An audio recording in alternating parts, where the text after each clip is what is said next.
pourquoi? Pourquoi ça m'arrive à moi?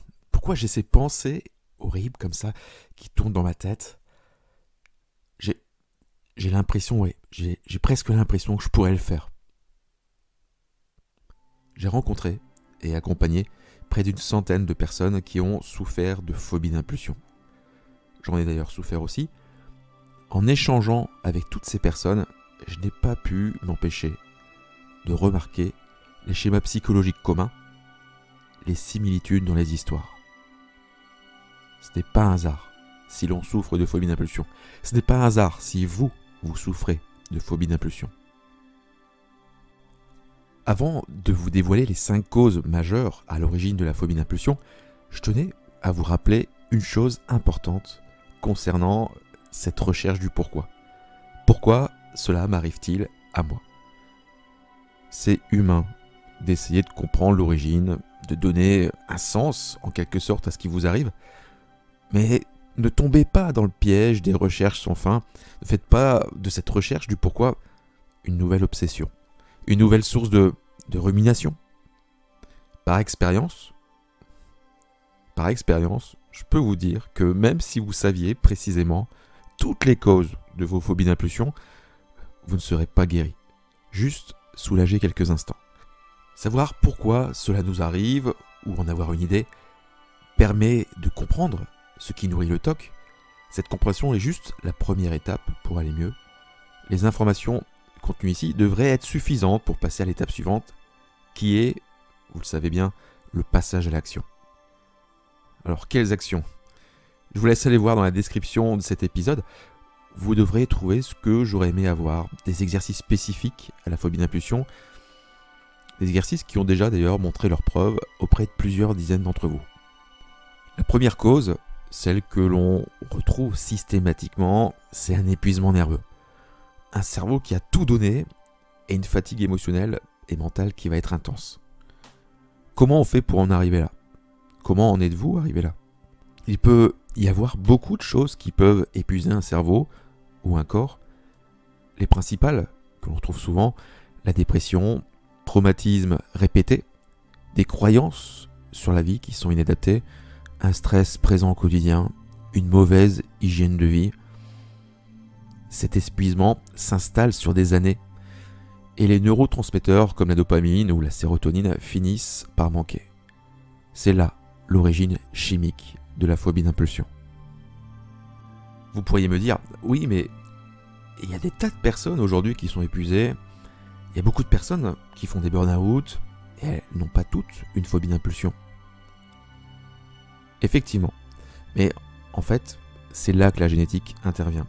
Lorsqu'on est fatigué, certains vont développer une dépression, d'autres des douleurs, des blessures physiques, des attaques de panique. Et pour d'autres, pour certains, ce sera un TOC, comme celui de la phobie d'impulsion. Je sais que l'origine génétique est souvent avancée quand on parle de l'origine des TOC, et donc de la phobie d'impulsion. Trop croire à cette cause vous enlève tout pouvoir d'aller mieux. Parce que derrière l'aspect génétique, on va souvent mettre un côté irréversible du TOC, irrémédiable. Or, ce n'est pas le cas. Est-ce que vous vous rappelez de votre première crise de phobie d'impulsion? Souvent, on en a un souvenir très marqué. On arrive même à en mettre une date. Mais j'ai une autre question pour vous. Qu'est-ce qui s'est passé dans l'année précédant l'arrivée de phobie d'impulsion? Souvent, on va retrouver presque systématiquement un traumatisme. Un traumatisme psychologique qui est une blessure émotionnelle, une blessure même mentale qui va se produire en réponse à un événement ou à une situation qui est perturbante, qui est très stressante. Il y a ce que j'appelle des traumatismes avec un grand T. Ils sont souvent ponctuels et ils sont assez faciles à identifier. Cela peut être victime d'un accident de voiture, être témoin du décès d'un proche, avoir subi un viol. Et puis, il y a les traumatismes avec un petit T. Pour cela, ce n'est pas l'événement en tant que tel qui est traumatisant, mais c'est plutôt sa répétition. C'est ce qu'on va retrouver dans les cas de harcèlement, par exemple. Et puis, d'après mon expérience, il y a des choses qu'on ne peut pas vraiment placer dans la catégorie traumatisme. Ce sont des changements de vie majeurs qui sont plutôt positifs pour la plupart des gens, mais qui vont mettre dans une forme de fragilité, oui, de fragilité psychologique. C'est le cas par exemple de Laurine. Ses phobies d'impulsion ont commencé suite à un déménagement, lorsqu'elle se retrouvait complètement seule dans une grande ville où elle connaissait personne. Je vous encourage à aller écouter son témoignage qui est présent dans les épisodes de ce podcast. Vous verrez, il est plein de clés pour pouvoir aller mieux si vous souffrez de phobie d'impulsion. Donc la cause numéro 2, c'est avoir vécu un traumatisme récent. La cause numéro 3, ici, que je retrouve assez souvent chez les personnes qui souffrent de phobie d'impulsion, c'est une forme de colère refoulée. C'est un sentiment de colère ou un sentiment de frustration qui n'a pas été exprimé ouvertement, qui a été supprimé ou qui a été complètement ignoré par la personne. Quand la colère n'est pas manifestée ou traitée de manière appropriée, elle disparaît pas vraiment. Au lieu de ça, elle va s'accumuler au fil du temps. Il va y avoir une forme de pression émotionnelle, une forme d'énergie bloquée. C'est vraiment comme si cette énergie psychique, ne pouvant être évacuée, va ressortir de façon inappropriée. Et cette colère refoulée va se retourner contre son propriétaire en créant par exemple des phobies d'impulsion. Pour illustrer ça, je voudrais vous parler de Joséphine. Sa phobie d'impulsion à elle, c'est la peur d'écrire des injures racistes dans les mails qu'elle envoie. Cette peur, elle est très présente, surtout lorsqu'elle est sur le lieu de son entreprise, lorsqu'elle doit envoyer un mail à une personne par exemple qui a un nom d'origine maghrébine. Sa phobie d'impulsion, elle a commencé à un moment où un de ses collègues s'est fait licencier pour faute grave. Il avait insulté un autre collègue lors d'une réunion et avait tenu des propos racistes. Et c'est en quelque sorte l'événement gâchette qui a mis le feu aux poudres.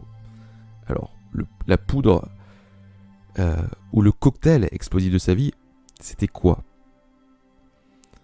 L'année précédente. Donc, vous voyez, les causes peuvent se recouper. L'année précédente, son mari l'a trompée avec sa sœur. Elle a été dévastée. Elle s'est sentie trahie et toutes ses certitudes se sont écroulées. Pour sauver son couple, pour éviter que sa famille s'autodétruise, elle s'est tue.